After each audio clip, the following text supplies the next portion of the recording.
गौरं करुणावतारं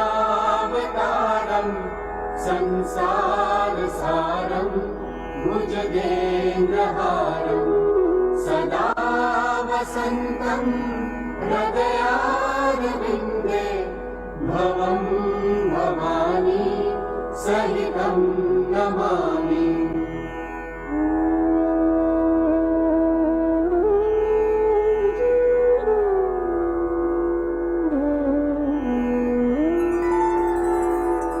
गजाननं भूतगणाधिसेवितं कपित्थजम्बूफलचारुभक्षणम् उमासुतं शोकविनाशकारकं नमामि विघ्नेश्वरपादपङ्कजम्।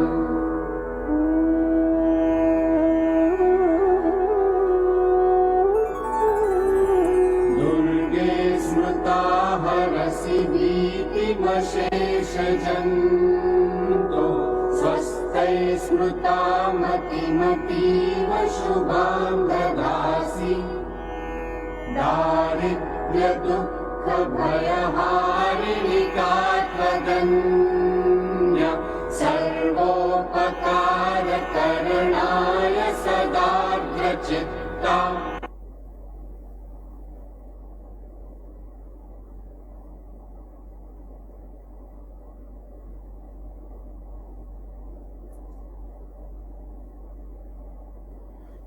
दोनों हाथों को जोड़ें।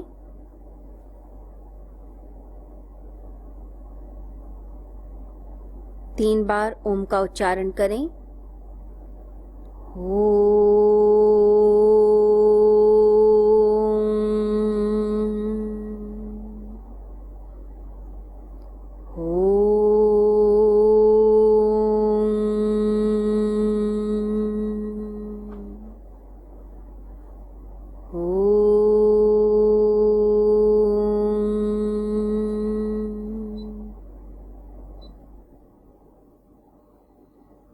मानसिक रूप से अपने गुरुदेव को प्रणाम करें, परमात्मा को प्रणाम करें, इस ब्रह्मांड को प्रणाम, प्रकृति को प्रणाम, पंच तत्वों को प्रणाम करते हुए नेत्रों को खोलें, धरती माता को स्पर्श करें, मस्तक से लगाएं।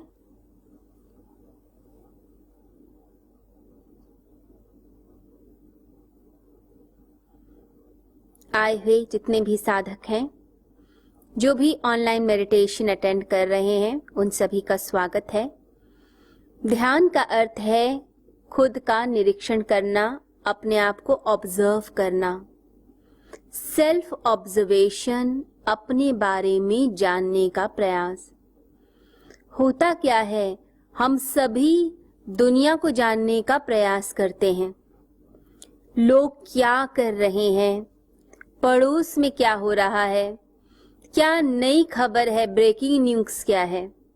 एक दूसरे की लाइफ में लोगों का बड़ा ध्यान है। ऐसा व्यक्ति जो भीड़ में जीता है, लोगों के बीच जीना ज्यादा पसंद करता है, लोगों की इंक्वायरी करके हर समय उसे खबरें चाहिए, आसपास के लोगों की जानकारी चाहिए। ऐसे व्यक्ति अध्यात्म के जगत में, आध्यात्मिकता में प्रवेश नहीं कर पाते, क्योंकि मन सारा दिन भटका हुआ, हमारी वृत्तियां, मन की ऊर्जा भटकी हुई।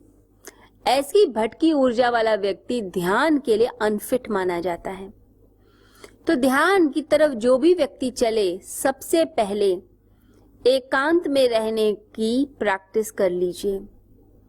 अकेले जीना, शांति में जीना, अपने भीतर एकांत लाइए। कोई जरूरी नहीं कि हम बाहर के लोगों को अपने से दूर करें, जो जहां है वहीं रहे, परंतु मेरे अंदर ही एकांत उतर आए, जिससे मैं स्वयं को जान पाऊं कि मैं कौन हूं। एक संत के बारे में कहा जाता है कि वह एकांत में विचरण कर रहे थे, वॉक कर रहे थे। अब वॉक करते हुए उन्हें किसी व्यक्ति ने देखा, किसी श्रद्धालु ने देखा और कहा, संत के पास पहुंचकर कहा कि मुझे ऐसा लगा कि आप अकेले हैं, मैं आपका साथ देने आ गया, आप वॉक कर रहे हैं, मैं भी साथ आ गया। तो संत ने कहा, अभी तो जो मैं विचरण कर रहा था, घूम रहा था, अभी तो मैं खुद के साथ था, परंतु जब से तुम आ गए मैं अकेला हो गया, यानी मैं अपने से ही दूर हो गया। जो लोग आध्यात्मिक होते हैं, धर्म की यात्रा पर चलते हैं, जो ध्यानी हो जाते हैं, वो खुद से मिलते हैं, अपने आप से परिचित होते हैं कि वो है कौन, अपने आप को जानते हैं, अपने आनंद में जीते हैं। इसलिए उनका एकांत दूसरे लोगों को अकेलापन लगता है। वो सोचते हैं इन्हें तो अभिशाप मिल गया, अकेले घूम रहे हैं, परंतु वो अकेलापन नहीं, वो आनंद की अवस्था होती है। दुनिया में हम कितना भी लोगों की भीड़, लोगों का जमावड़ा इकट्ठा कर लें, क्राउड इकट्ठा कर लें, बट वो क्राउड कभी शांति नहीं दे सकता, कभी आत्मा की प्यास नहीं बुझा सकता, कभी आपको प्रेम नहीं दे सकता। आपको प्रेम, शांति, आनंद अपने आप से मिलेगी। सत्य स्वयं से ही प्राप्त किया जाता है। सत्य कभी भी भीड़ में बाहर नहीं मिलता। इसलिए सेंसेस के जगत में कितना भी आप सेंसेस को दौड़ाते चले जाइए, कुछ नहीं मिलेगा। सिर्फ और सिर्फ राख हाथ में आती है। भागते हैं हम अट्रैक्शंस के पीछे, लेकिन कोई अट्रैक्शन काम नहीं आती। अंत में जब प्राण निकलते हैं तो मनुष्य त्राही त्राही करता है, तब दुखी मरता है। कहता है भगवान से एक और अवसर दे दो। कितने अवसर हम मांग चुके हैं, हर बार ही यही कहते हैं, एक और अवसर दे दो, फिर दोबारा जन्म लेंगे, साधना करेंगे, अच्छा वातावरण दे देना, गुरु की भक्ति मिल जाए, गुरु मिल जाए। परंतु कुछ तो ऐसे भी लोग होते हैं जो गुरु की भक्ति भी करते हैं, सब कुछ कर रहे होते हैं, लेकिन बीच में ही मन भटक गया, मन कहीं और ही चला गया। ऐसा मन जो भटकता रहे, वृत्तियों में डोलता रहे, मेंटल मॉडिफिकेशंस उसकी चलती जा रही हैं, कभी कुछ कभी कुछ, कभी खुशी आ रही है, कभी क्रोध आ रहा है, कभी भीतर से दुख का, अवसाद का भाव आता है, कभी लालच का भाव आता है, कभी वासना जागती है। ऐसा मन कभी ध्यान नहीं कर सकता। हाँ, ड्रामा जरूर कर सकता है ध्यान का। आपने जब मन को बैठाना है, ध्यान में बैठना है, प्रैक्टिस करनी है, तो संसार से अपने आप को विमुख करते हुए भीतर सेंटर से जुड़ने की कोशिश कीजिए। एक दिन में कोई भी ना तो महावीर स्वामी बन सकता है, ना भगवान बुद्ध बन सकता है, ना ही श्री कृष्ण की तरह व्यक्ति हाईली इंटेलिजेंट बन सकता है। हमें पहले अभ्यास को महत्व देना चाहिए और साथ में डिटैचमेंट यानी कि वैराग्य को इंपॉर्टेंस दें। अभ्यास शुरू कीजिए, प्रैक्टिस कीजिए, धीरे धीरे डिटैचमेंट होती चली जाएगी। प्रैक्टिस, बैठे, आप अभी कोर्स कर रहे हैं, बाद में इसको एक हैबिट बना लेंगे, डेली आधा घंटा 1 घंटा बैठने की। तो उतनी देर बैठकर मन को टिकाइए, कुछ भी मत सोचिए उस समय, सिर्फ मन को टिकाना एक पॉइंट पर। आप कोशिश करके देख लें। कई बार क्या होता है कि जो चीज बहुत पसंद होती है उस पे भी मन बहुत देर टिकता नहीं। आपको चॉकलेट्स पसंद है, आप चॉकलेट्स के ऊपर ध्यान केंद्रित कर रहे हैं, कुछ देर चॉकलेट पे ध्यान जाएगा, फिर अचानक किसी और चीज पर, फिर किसी की कोई बात याद आ जाएगी, फिर उसकी बात से कोई और कहानी याद आ जाएगी, फिर कोई मूवी याद आ जाएगी, फिर वहां से याद आएगा हम वेकेशन पे गए थे, फिर याद आएगा बच्चों ने ऐसा किया था, फिर याद आएगा पड़ोसी ने ऐसा किया था। ऐसे लहरें उत्पन्न होती रहती हैं भीतर। तो किया क्या जाए? किया ये जाए, हम बैठे ध्यान में और एक पॉइंट को लेकर बैठें, जैसे शांति का भाव। मन में जैसे भटकन आने लगे, क्या करना है? ओम शांति, ओम शांति, ओम शांति। मन भागने की कोशिश करेगा, जो इच्छा है उसकी तरफ। किसी से दुश्मनी है, गुस्सा आया है, भागेगा तेजी से। उसने मेरा अपमान किया, मैं उसका ये बिगाड़ दूंगा, वो बिगाड़ दूंगा, ऐसा कर दूंगा, वैसा कर दूंगा। तुरंत मन को पकड़िए, भागने मत दीजिए। जैसे किसी की डोरी आपके हाथ में आ जाए तो डोरी से आप उसे रोप से खींच लेते हैं कि कहां भागोगे, वापस आओ। ऐसे ही ध्यान की डोरी से मन को खींचिए वापस और समझाइए क्यों इस चक्कर में पड़ते हो। जो बीत गया सो बीत गया, उसे बार बार रिपीट मत करो। अपना ही बुरा होगा, दूसरे का तो शायद हो या ना हो, हम अपना बुरा करेंगे, हम पतन में जाएंगे। वापस खींच लीजिए क्रोध से। अगर मन में कोई वासना आती है तो वहां से खींचिए वापस डोरी अंदर और समझाइए अपने आप को कि मैं कैसे रूप में जा रहा हूं। अपने किसी पाप करने की इच्छा हो, वहां से रोकिए।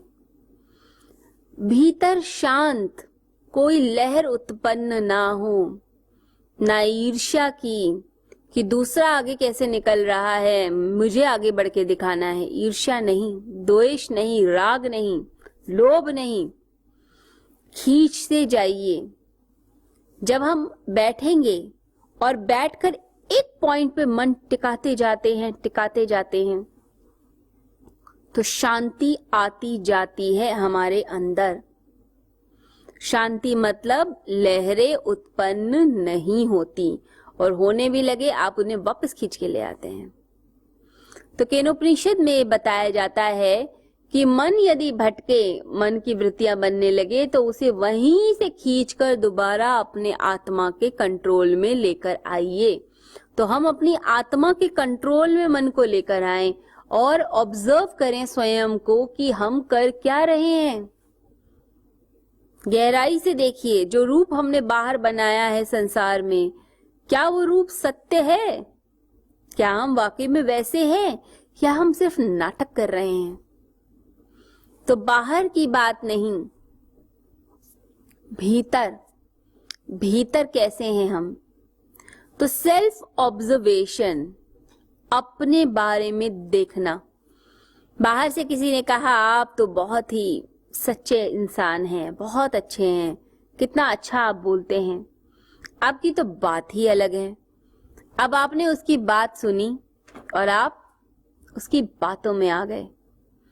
कुछ देर तो मन प्रसन्न रहेगा, लेकिन अपनी असलियत आप भी जानते हैं।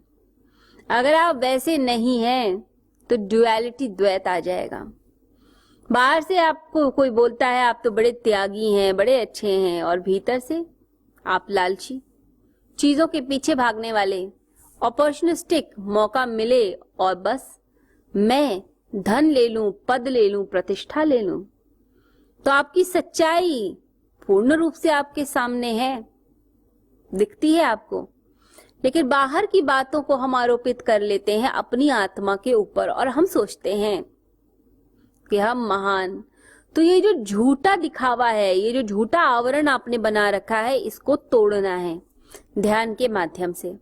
तो ध्यान में हम जब बैठेंगे तो ध्यान में आपने करना क्या है, क्योंकि जब तक हम समझेंगे नहीं हम कर भी नहीं पाएंगे। आप जब बैठें, जो झूठा आवरण आए, झूठी प्रशंसा, झूठी बातें, झूठी क्रिटिसिज्म, कोई भी दूसरे की बातें, क्योंकि लोग कुछ ना कुछ जो बाहर से देखते हैं वो आपको नहीं जानते, अंदर से वो वही ओपिनियन बना लेते हैं आप यही हैं, परंतु आप तो अंदर से जानते हैं अपनी सच्चाई कि आप क्या है। उस सच्चाई को देखिए और उस सच्चाई को सुधारिए। आत्म सुधार सबसे इंपॉर्टेंट चीज। हम टिक कर नहीं बैठ पाते, अगर ये हमारे से गलती होती है तो उसको हमें ठीक करना है। ठीक करेंगे। शुरू में अगर 5 मिनट भी मन टिक पाता है बहुत अच्छी बात है, 1 मिनट भी टिक पाता है तो भी कोई बात नहीं, हम इसकी प्रैक्टिस करते हुए इसे बढ़ाएंगे। जैसे गीता में भगवान श्री कृष्ण क्या कहते हैं, अभ्यास करो और वैराग्य। Practice makes a man perfect. तो प्रैक्टिस करती चाहिए, परफेक्शन आती चली जाएगी। जब बच्चा स्कूल में जाता है तो कितना रोता है, उसे लगता है कहीं मुसीबत में डाल दिया है माँ बाप ने, बाद में उसी को एंजॉय करता है। धीरे धीरे प्रैक्टिस होती जाती है, लैंग्वेज सीखता है, मैथमेटिक्स सीखता है, साइंस सीखता है, बड़ी बड़ी चीजें सीख लेता है। तो आप भी स्पिरिचुअलिटी में प्रवेश कर रहे हैं तो थोड़ी प्रैक्टिस से आप चीजों को जान पाएंगे, मेडिटेशन आपकी अपने आप हो जाएगी। बस ये याद रखिए कि जैसे नींद में जाते हैं तो कोई जबरदस्ती नहीं होती, ऐसे ही मेडिटेशन में कोई जबरदस्ती नहीं होती। कभी भी फोर्स मत कीजिए अपने आप को, आराम से सहज भाव से बैठें। एक्टिव माइंड से मेडिटेशन नहीं होगी, पैसिव माइंड से। अगर ये ध्यान है कि इसके बाद मुझे ये भी करना है, ये भी करना है, ये इतने सारे काम कंप्लीट करने हैं, तो माइंड में क्लाउडीनेस आएगी। क्लाउडी माइंड कभी भी मेडिटेट नहीं कर पाएगा। तो सोचिए अभी कुछ नहीं करना, आराम से बैठना है और शांति को एंजॉय करना है। जैसे हम मूवी देखने जाते हैं तो कहते हैं हम एंजॉय करने जा रहे हैं, तो हम मेडिटेशन में आ रहे हैं तो हम एंजॉय करने आ रहे हैं, मौज मनाने। तो ये मौज है, ये मस्ती है, ये शांति है, ये अपने भीतर का आनंद है जिसे हमें प्राप्त करना है। तो आइए मेडिटेशन की तरफ हम चलते हैं। तो इसमें पहले तो कमर आपकी सीधी हो जाए, कमर सीधी कर लीजिए, ठीक से आसन पर बैठ जाएं, ज्ञान मुद्रा या सिद्ध मुद्रा बना लें। ठीक है, सिद्ध मुद्रा में दोनों हाथ एक दूसरे के ऊपर रहेंगे, थम्स को मिला लीजिए। चेहरे पर हमेशा शांति, मुस्कान रखिए, क्योंकि शांति हम जब चेहरे पर लाते हैं, प्रसन्नता लाते हैं, तो ब्रेन को भी सिग्नल मिलता है हाँ हम प्रसन्न हैं। धीरे धीरे इस प्रैक्टिस से आंतरिक रूप से मुस्कान और शांति आनी शुरू हो जाएगी। शुरुआत में अभ्यास करना पड़ता है, बाद में इसकी बहुत अच्छी प्रैक्टिस हो जाती है। अपने आप चीजें होने घटित होती हैं और अंदर से मुस्कुराहट आती है। तो आप शांति का भाव लाते हुए और आंखों में पवित्रता, पवित्रता बहुत बड़ी चीज है। आंखें पवित्र रहें, निर्मल हो, दूसरे का बुरा ना करें, अच्छा करने की भावना। तो आइए कोमलता से नेत्रों को बंद करते हैं और ध्यान में प्रवेश करते हैं।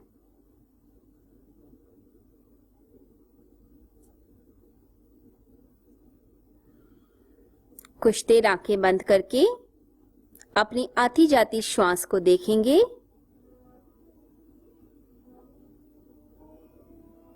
और भीतर शांति को अनुभव करेंगे।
आती जाती श्वास को देखते जाएं।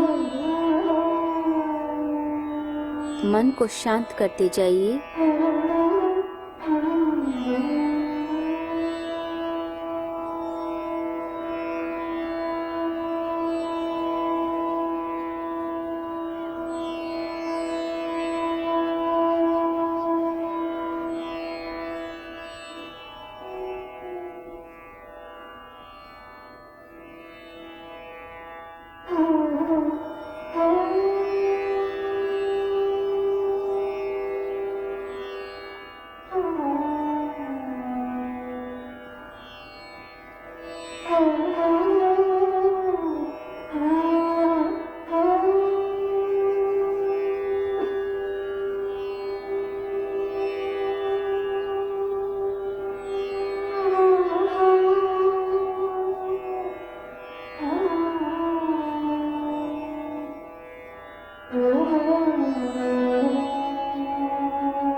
भीतर चलते हुए विचारों को देखें।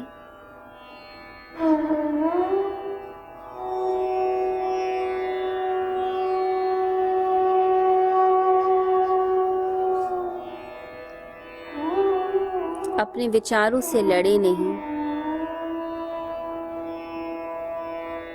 बस सहज रूप से देखें।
विचारों को साक्षी भाव से देखते जाना है, इनसे लड़ना नहीं, ना ही इनके साथ बहते जाना है।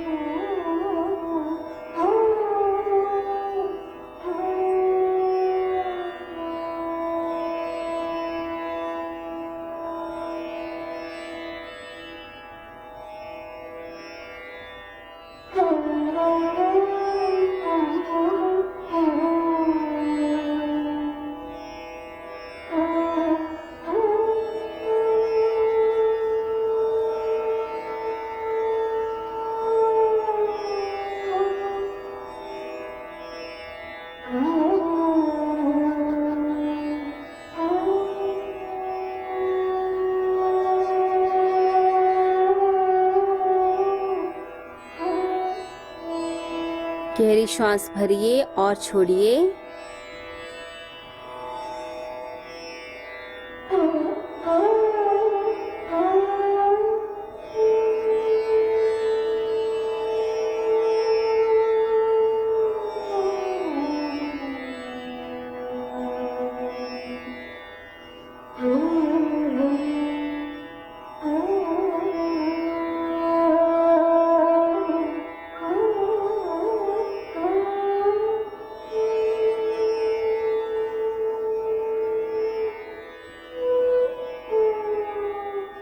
लगातार 10 बार करें। सांस भरें, छोड़ें।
सांसें सामान्य करके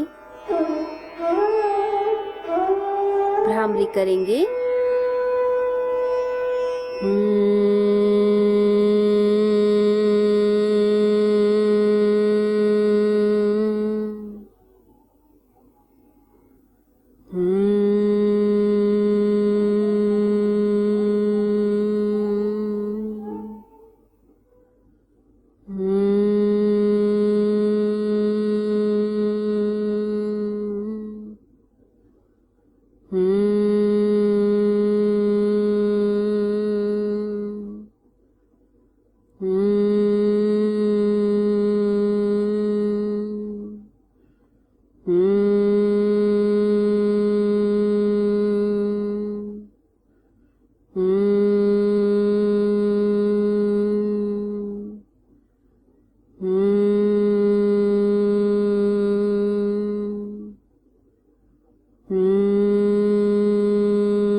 कपालभाति करेंगे। इसमें सांस बाहर फेंकेंगे।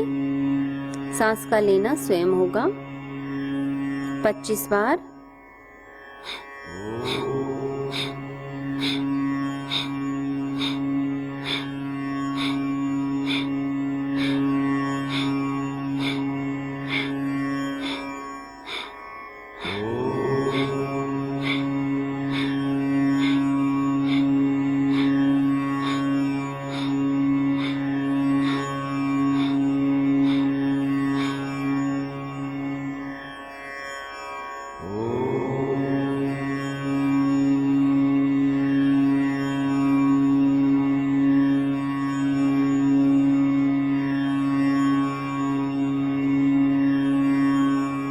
तीन बार ओम का उच्चारण।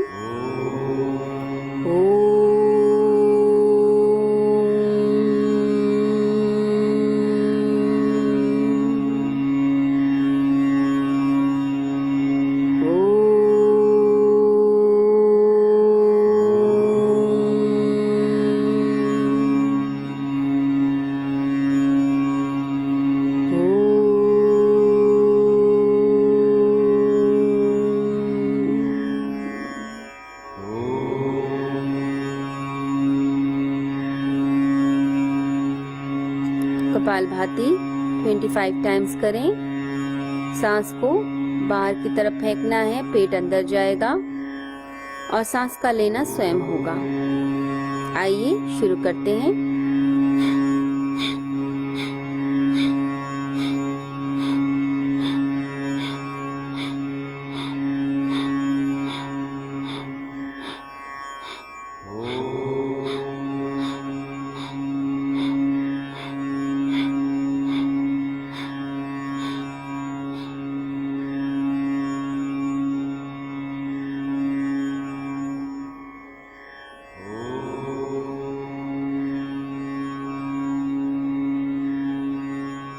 3 बार ओम का उच्चारण।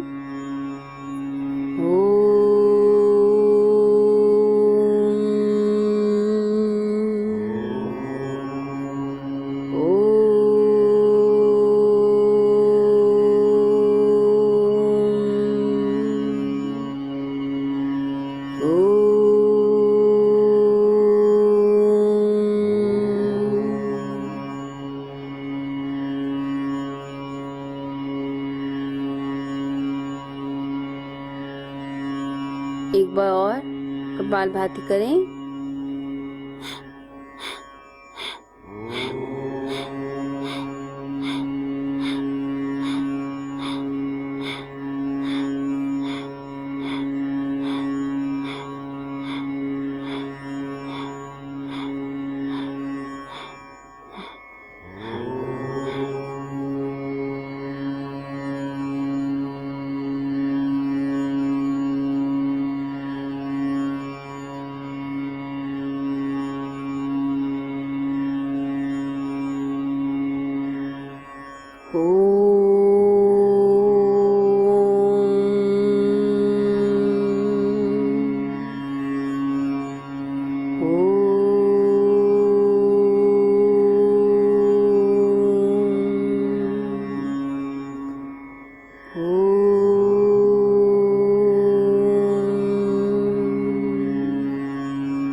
आइए कुछ देर ओमकार का उच्चारण करते हैं।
अपने दोनों हाथों को फैलाकर परमात्मा का आवाहन कीजिए अपने हृदय में कि हे ईश्वर, मेरे हृदय में प्रवेश करो, मुझ पर कृपा करो। मैं न योग जानता, न ध्यान, न पूजा। मुझे शक्ति दो कि मैं इस धर्म की राह पर, सत्य की राह पर चल पाऊं। हे प्रभु, तुम बारिश बनकर मुझ पर बरस जाओ, कृपा की बारिश हो जाए, मैं धन्य हो जाऊं। हे शक्ति स्वरूप परमेश्वर, मुझे शक्ति दो, शक्ति दो, शक्ति दो। अपने दोनों हाथों को जोड़िए,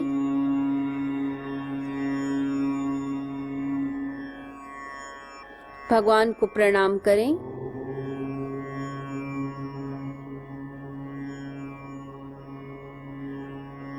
गुरुदेव को प्रणाम करें।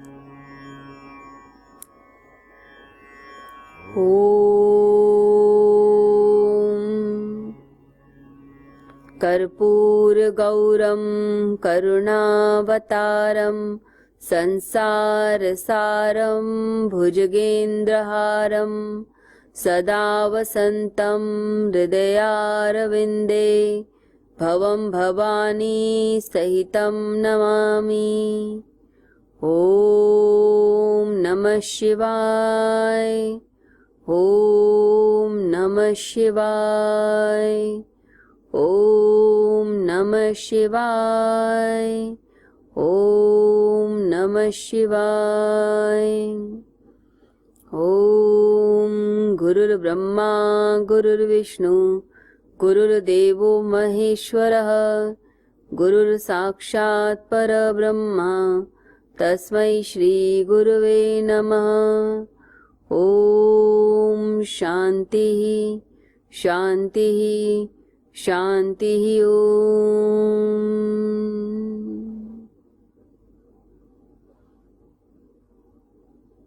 दोनों हाथों को रब करें।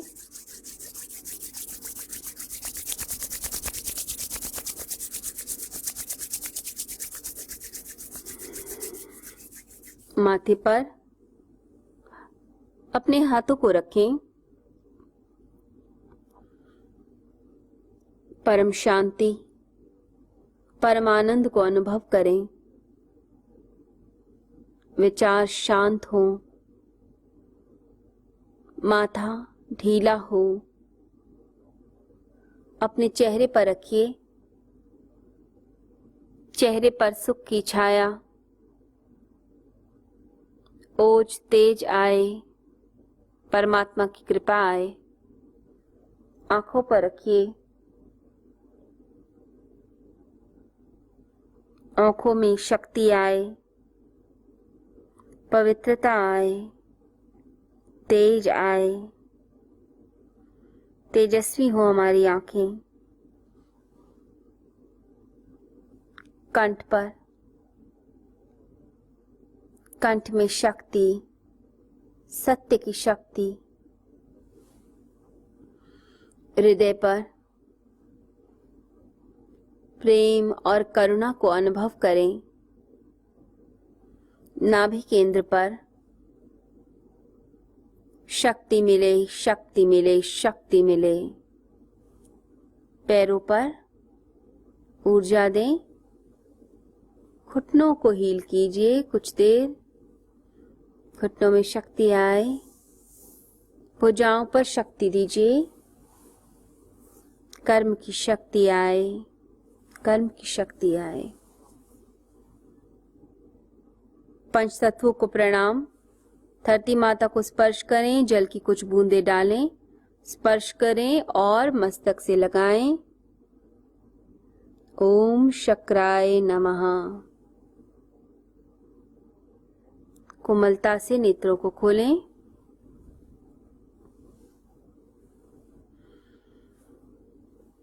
ध्यान के उपरांत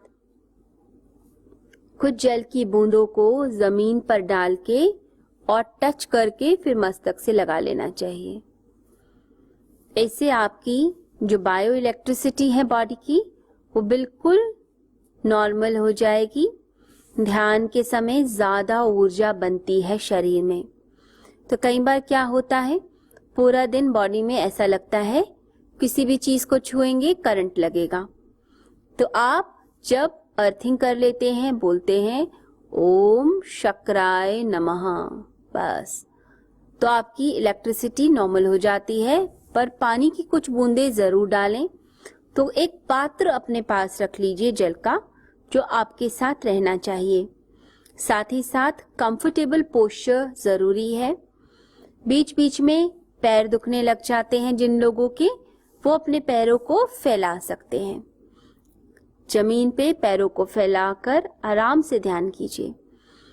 आज के युग में शरीर वैसा नहीं है कि आप घंटों घंटों पद्मासन लगा के, सिद्धासन लगा के बैठ सकें। इसीलिए कंफर्टेबल पोस्चर की आवश्यकता रहती है। आप कुर्सी पे बैठ जाइए, जमीन पे बैठ जाइए और रीढ़ की हड्डी एकदम सीधी रहे। इसके लिए आप चाहे तो पीछे पिलो लगा सकते हैं। इससे कंफर्टेबल पोस्चर होगा और आप ध्यान में जा सकेंगे आसानी से। तो ध्यान का ये जो मार्ग है, ये आपको सिखाता है सहज रूप से जीना। जीवन सहजता से बीते, ना कि कठिनाई से बीते। कठिनाइयां तो आएंगी, वो बाहरी रूप की कठिनाइयां हैं, परंतु कुछ होती हैं आंतरिक कठिनाइयां। बाहर से कोई बात हुई, आपने एक्सेप्ट ही नहीं करी। आप किसी को एक्सेप्ट नहीं करते, किसी को माफ नहीं करते, आप किसी के बारे में भी कुछ भी गलत सलत सोच लेते हैं। ये आंतरिक कठिनाइयां हैं। बाहर से इतना बुरा शायद ना भी हो, हम महसूस बहुत ज्यादा कर लेते हैं। ये जो महसूस कर लिया इतना बुरा, तो बुरे बुरे ही विचार आएंगे और पूरा दिन वो बुरे विचार चलते हैं और आप पर हावी रहते हैं। तो आंतरिक कठिनाइयों को पार करना ये साधक का कर्तव्य है, क्योंकि वो बाहर की चीजें जो हैं उन्हें ठीक करने में नहीं लगता, वो आंतरिक रूपांतरण करने में लगता है। वो जानता है संसार में तो चीजें आएंगी, आंधी तूफान आते ही रहेंगे, किस किस को हम मैनेज करेंगे। कभी कोई विचार, कभी किसी व्यक्ति का मूड, बहुत चीजें हैं, लेकिन वो अपने आप को ही सेट कर लेता है। किसी सिचुएशन में भी हम समता में रहें, सम अवस्था में रहें, ये अपने आप में एक बहुत बड़ा तप माना जाता है। हम देखते हैं जैसे टॉयज होते हैं। अब एक जो जापानी गुड्डा होता है, आप उसको देखें, जो खिलौना होता है, अगर आप उसे धक्का भी देते हैं तो वापस सीधे खड़े होकर सीधा हो जाएगा, अपनी पोजीशन में आ जाता है। नीचे से जो उसकी तली है वो हैवी होती है, ऊपर से वो हल्का होता है। तो उसे धक्का दिया जाता है तो वापस अपनी पोजीशन में आ जाता है। तो इसी प्रकार से जो सिद्ध व्यक्ति होता है, जो स्थित प्रज्ञ होता है, उसे कितना भी धक्का दे दिया जाए, कितने भी आंधी तूफान आ जाए, कितनी भी डिफिकल्टीज आ जाए, तरह तरह के थपेड़े लगेंगे जीवन में, वो वापस अपनी पोजीशन में आएगा, वापस समता में आ जाएगा। चाहे उसे किसी हिल पे रख दीजिए, चाहे उसे गड्ढे में रख दीजिए, चाहे उसे नॉर्मल प्लेन पे रख दीजिए, वो व्यक्ति वैसा का वैसा है। वो सुख में भी वैसा है, दुख में भी वैसा ही है। वो चेंज नहीं होता, यानी अपने भीतर की समता को नहीं चेंज करता, उसमें रहता है। तो ध्यानी व्यक्ति के लिए जरूरी है कि अपनी समता को साधना, यानी अपने बैलेंस को साध लेना। हम बैलेंस नहीं साधते, इसलिए इम्बैलेंस रहते हैं, हर समय दुखी, परेशान, इरिटेटेड। जब भी लगे कोई परेशानी आई, दोबारा से बैलेंस बनाइए, दोबारा से अपने आप को ठीक कीजिए, कहाँ गलती हो गई मेरे साथ। तो क्या किया जाए? अगर कोई व्यक्ति ने परेशान किया या खुद आप परेशान हो गए, तो सबसे पहले जैसे ही ऐसी कोई परिस्थिति आए और आपको लगे आपका बैलेंस छूट रहा है, आपने क्या करना है? सबसे पहले गहरी सांस लेनी है। तो सांस लीजिए गहराई से और सांस छोड़िए। इसे 3 बार करके देखिए। सांस भरी, सांस छोड़ी, फिर से सांस भरें,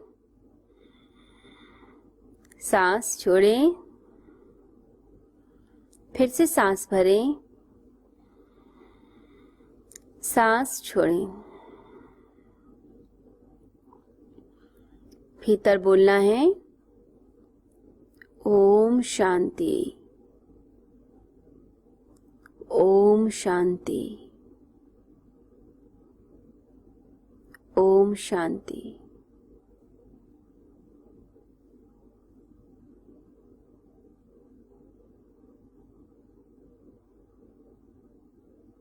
बस शांत होकर भीतर की समता को दोबारा लाना है।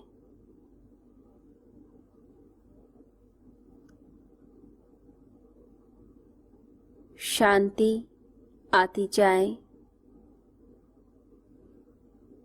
और बाहर की सारी चीजें छूटती जाएं।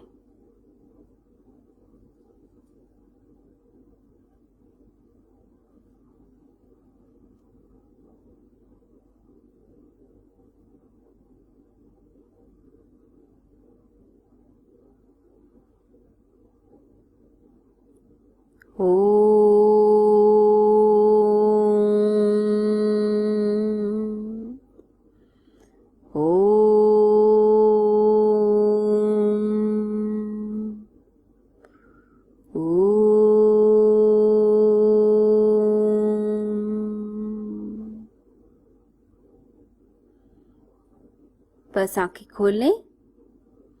एक छोटा सा प्रयोग हम पूरे दिन में कर सकते हैं। जब भी अशांति लगे, जब लगे बैलेंस छूटता है, जब लगे थोड़ी मुस्कान कम हो गई, इरिटेशन ज्यादा हो गई, परेशान हम ज्यादा हो गए हैं, छोटा सा प्रयोग आपने करना है।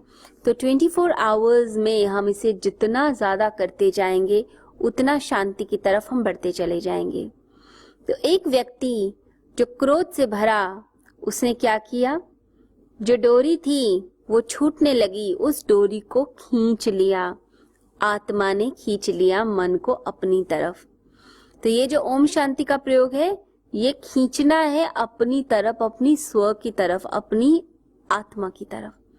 तो अपने आत्मा के कंट्रोल में जितना हम आते चले जाएंगे, हम उतना शांत होते चले जाएंगे। तो शांति।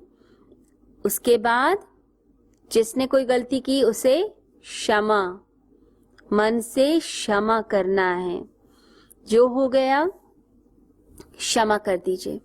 आपको कुछ बुरा लगा, कोई बात नहीं। संसार में चीजें ऐसी ही होती हैं।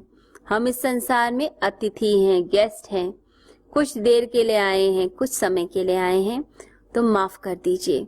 सोचिए जैसे एक धर्मशाला में हम आए, कुछ हुआ, अनकंफर्टेबल हुआ, डिस्कंफर्ट मिले लाइफ के अंदर, कोई बात नहीं, भूल जाइए। यही सोचिए ये मेरा परम धाम नहीं, ये मेरा घर नहीं, ये तो एक सराय है, धर्मशाला है, एक होटल है।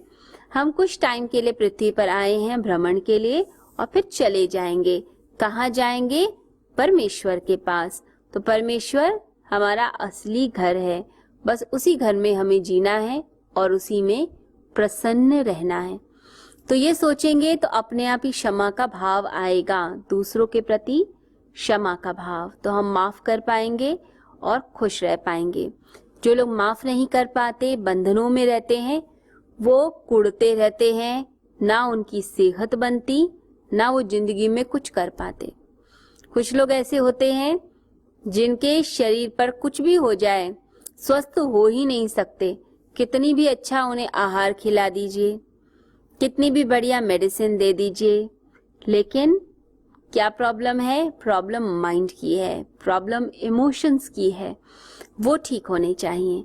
अंदर कुड़न रहेगी, अंदर चीजें रहेंगी तो हम आगे नहीं बढ़ सकते। जिन लोगों में इंफीरियरिटी कॉम्प्लेक्स होता है, उनके साथ भी एक समस्या होती है। अपने आप को ज्यादा दीनहीन समझ लेते हैं, उसके कारण भी वो ग्रो नहीं कर पाते इस संसार में। तो शरीर पर भी असर आता है और कॉन्फिडेंस लेवल पे असर आता है। जो लो कॉन्फिडेंट वाले होते हैं वो हमेशा झुककर बैठते हैं, ये निशानी होती है। जिनमें कॉन्फिडेंस होता है वो स्ट्रेट बैठते हैं। तो छोटी छोटी चीजों से पता चल जाता है आपके भीतर क्या चलता है। तो अपने मन पर कंट्रोल करना, मन पर नियंत्रण करना और अंदर से शुद्ध रखना। जैसे हम अपने आप को स्वच्छ रखते हैं वैसे ही हमें मन को भी स्वच्छ रखना है। तो भीतर कोई गंदगी नहीं, किसी तरह की नहीं। किसी ने मजाक बनाया, हमारे ऊपर हंसा, कोई बात नहीं, क्षमा करें उन्हें, क्योंकि वह अज्ञानी है, उन्हें पता ही नहीं है। जो लोग दूसरों का मजाक बनाने में ही लगे रहते हैं वो काफी इंफीरियरिटी कॉम्प्लेक्स के लोग होते हैं। जो खुद कुछ नहीं कर पाते वो दूसरों का मजाक बनाकर ये सोच लेते हैं कि इसकी सक्सेस तो कुछ भी नहीं है। जो खुद कुछ नहीं बन पाते वो दूसरों को क्रिटिसाइज करते हैं, उनका मजाक बनाते हैं। तो आप जब साधना के मार्ग पे चल रहे हैं तो अपने आप को पूर्ण रूप से पहचानिए। सेल्फ ऑब्जर्वेशन कि आप किस सिचुएशन में क्या रिएक्ट करते हैं, क्या बोलते हैं, कैसे आपके रिएक्शंस होते हैं, आपकी पसंद नापसंद क्या हो रहा है भीतर, वो आप खुद ही जानेंगे। कई बार हमें लगता है लोग हमें कह रहे हैं हम बहुत अच्छे हैं तो शायद हम अच्छे ही होंगे, लेकिन जब आप अपने भीतर जाते हैं तो बहुत हैरानी होती है जानकर कि कहीं ना कहीं तो भूल हमसे हो गई, अब इस भूल को ठीक करना है। तो एक व्यक्ति जो ध्यानी होगा वो साहसी भी होगा, क्योंकि अपने आप को पूर्ण रूप से देखना, सच्चाई से देखना, ये भी अपने आप में बड़ा साहस का काम है। क्योंकि व्यक्ति अपने आप को देख नहीं पाता। जैसे दर्पण में, मिरर में हम अपने शरीर को देख लेते हैं, मुखमंडल को देख लेते हैं, बिल्कुल ऐसे ही सेल्फ ऑब्जर्वेशन से हम अपने आप को देख लेते हैं कि हमारी असलियत वाकई में क्या है, हम किस लेवल पे हैं। तो हमारी स्टेटस, हमारी लाइफ किस पोजीशन पे है ये पता चलेगा जब हम सेल्फ ऑब्जर्व करेंगे। अंदर इतने पाप हैं, अंदर इतनी नेगेटिविटी है, अंदर इतना विषाद, इतना दुख है, इतना दुख है। उस दुख को निकालने का काम ध्यान के माध्यम से और स्वयं ही करना पड़ता है, कोई और नहीं करता। हम राह बता सकते हैं लेकिन चलना तो यात्री आपको स्वयं ही पड़ेगा। सभी यात्री हैं, सभी चल रहे हैं, जो पहुंच गए वो राह बताते हैं, लेकिन कदम तो आप ही को बढ़ाने पड़ेंगे, आप ही को चलना पड़ेगा। नहीं तो इस राह में लोग भटकते हैं, छोड़ देते हैं, लेकिन आप छोड़िएगा मत। शुरुआत जरूर मुश्किल लगती है लेकिन आसान है ये राह अगर व्यक्ति चलता जाता है, क्योंकि परमात्मा खुद मदद करने लगते हैं। परमात्मा की मदद से राह इतनी आसान और इतनी प्यारी हो जाती है कि हम ध्यान में प्रवेश करते जाते हैं। तो ध्यान में आपने कुछ चीजों पर पूर्ण रूप से ध्यान रखते हुए चलना है। एक तो साहस का प्रयोग, क्षमा, ये दूसरा हथियार रहेगा आपका। तीसरी बात है मेंटली प्रिपेयर कीजिए, अपने आप को प्योरीफाई कीजिए, किसी की बातों का असर ना हो, किसी की मजाक का असर ना हो। नेक्स्ट पॉइंट है कि आपने अपने आप को स्ट्रांग रखना है, कुछ भी हो जाए आसपास की चीजों की उपेक्षा कीजिए, किसी की तरफ ध्यान ना जाए, सिर्फ और सिर्फ ध्यान किसकी तरफ रहे, ध्यान स्वयं की तरफ रहे, बस अपनी तरफ ही ध्यान देते हुए जाना है। तो आइए कुछ देर आंखें बंद करके प्रभु से प्रार्थना करते हैं कि हम सभी बंधनों से मुक्त हों और उसके राज्य में प्रवेश कर पाएं। तो नेत्रों को बंद करें और कुछ देर आंखें बंद करके परमात्मा के ध्यान में डूबते हैं।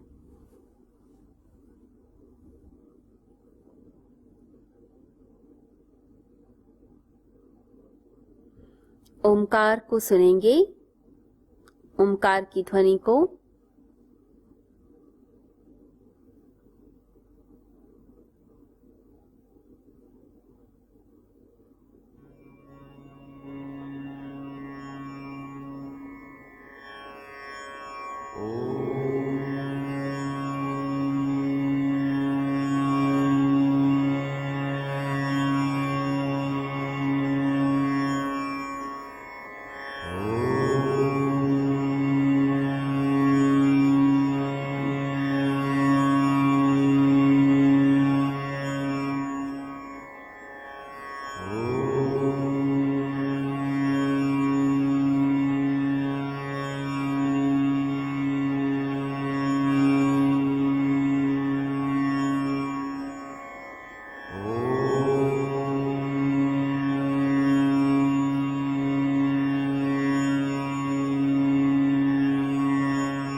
मन ही मन परमात्मा से प्रार्थना कीजिए,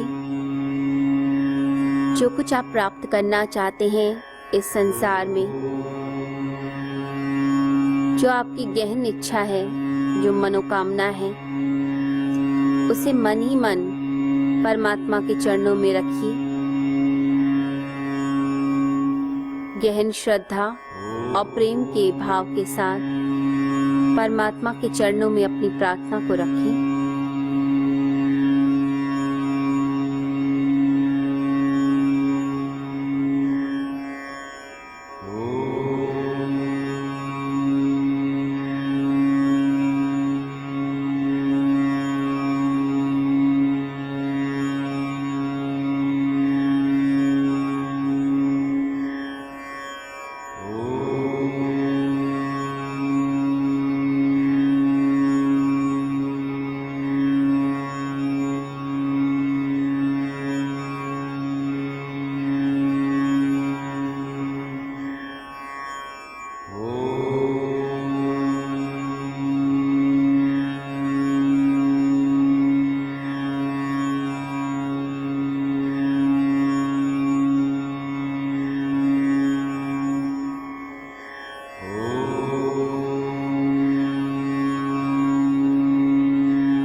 हाथ जोड़ें,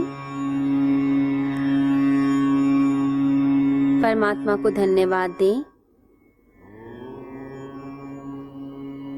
कोमलता से नेत्रों को खोलें।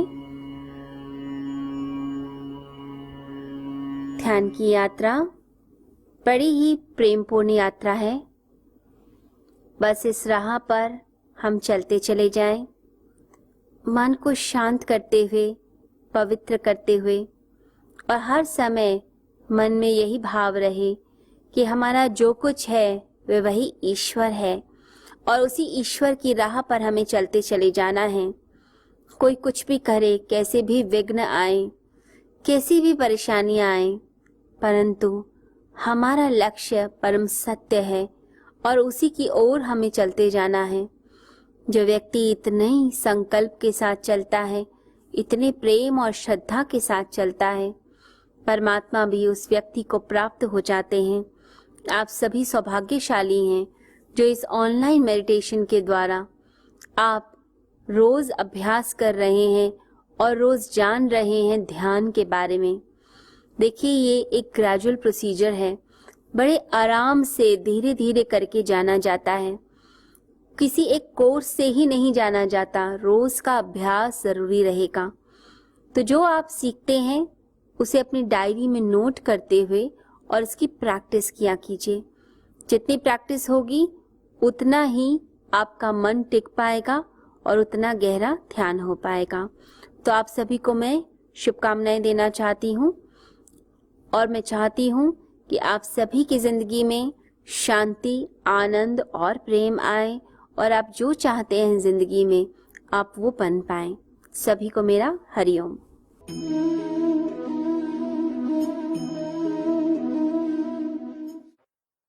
अब यह कार्यक्रम 12 तारीख को संपन्न हो रहा है, लेकिन एक दिन का कार्यक्रम विशेष आप लोग देखेंगे, स्पेशल ध्यान और शक्तिपात का, जिसके लिए रजिस्ट्रेशन आप लोगों को कराना होगा।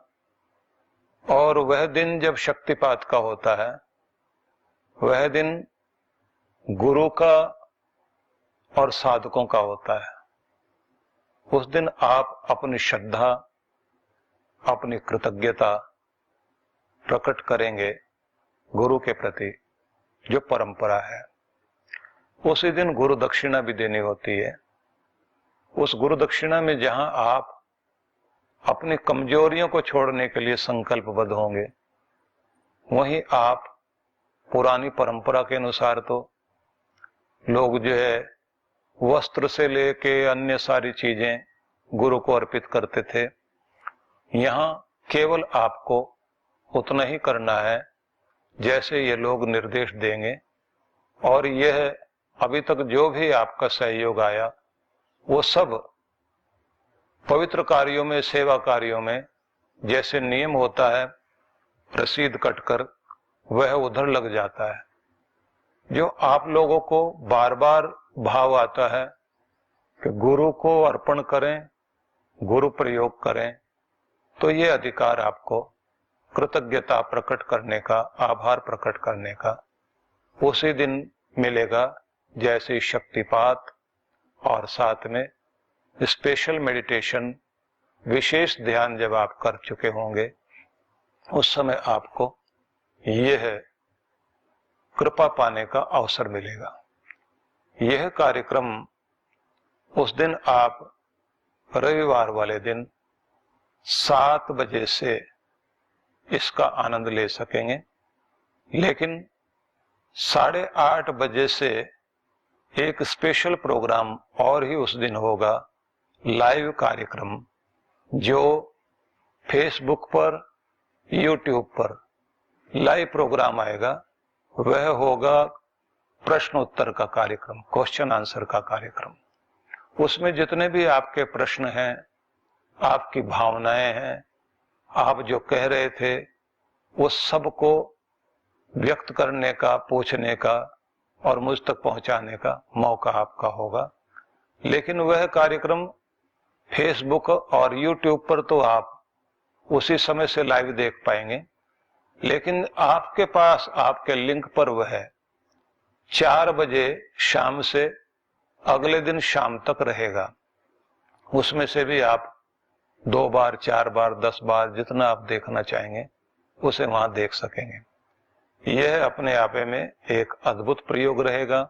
इस सब का लाभ आप लोग लें, और मैं बहुत इस बात के लिए प्रसन्न हूं कि ये कलयुग का समय होने के बाद भी आप सबके हृदय में सतयुग की भावना आई, और आप अपने अपने घरों में बैठकर अनेक अनेक देशों से लेकर भारत देश तक के साधकों ने साधना की, और जैसा लाभ लिया और जैसे आपकी प्रतिक्रियाएं आई, उससे मुझे संतोष भी हुआ, हृदय में प्रसन्नता भी हुई, और मैंने परमात्मा का धन्यवाद भी किया कि प्रभु, आपके प्रेम को, आपकी कृपाओं को सब तक पहुंचाने में मैं थोड़ा भी सहयोगी बना हूं, या उसमें आपका माध्यम बना हूं, तो इससे बड़ा मेरे लिए सौभाग्य नहीं हो सकता। मैं अपने प्यारे परमात्मा को भी धन्यवाद देता हूं, और आप सबके लिए भी मंगल कामना करता हूं।